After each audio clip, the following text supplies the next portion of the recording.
천식, 천식 시소탕을 모르신다면 치료 기회를 박탈당하고 계신 것입니다. 양의학은 그 사이에 현대과학기술의 산물인 진단기기의 독점을 통해서 객관적 기준을 제시함으로써 어린 소비자분들의 신뢰를 획득하고 있습니다. 이에 반해 한의학은 그 사이에 현대과학기술의 산물인 진단기기의 사용 불가로 주관적 기준을 제시함으로써 어린 소비자분들의 신뢰를 얻지 못하고 있습니다. 그럼에도 불구하고 진단의 신뢰를 획득한 양의학은 치료의 신뢰 획득에는 실패하고 있습니다. 이에 반해 진단의 신뢰를 획득하지 못한 한의학은 객관적 기준 제시의 부재로 인해 근원적 치료 성공에도 불구하고 치료의 신뢰 획득에는 실패하고 있습니다. 왜일까요? 첫째, 보건의료의 헤게모니를 장악한 양의학은 낮은 치료율에도 불구하고 과학의 발전에 따른 기술적 진보를 통해 개발되고 있는 더 정밀해진 진단 의료기기를 독점적으로 장착할 수 있었기 때문입니다.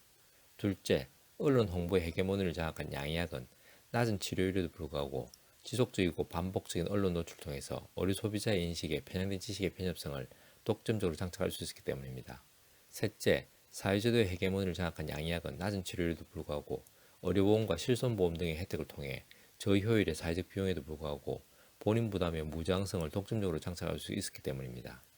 그러나 첫째, 한의학은 높은 치료율에도 불구하고 보건의료의 헤게모니를 지니지 못했기에 객관적 진단 및 치료 기준을 제시할 수 있는 과학기술 산물인 진단기기를 통한 데이터를 제시하지 못하고 있습니다.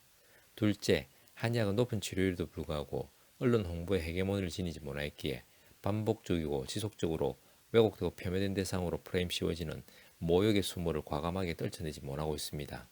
셋째, 한의학은 높은 치료율에도 불구하고 사회제도의 헤게모니를 지니지 못했기에 저비용 고효율의 사회적 역할 가능성에도 의료보험과 실손보험 등의 혜택을 받지 못해 개인 부담의 저항성을 극복하지 못하고 있습니다.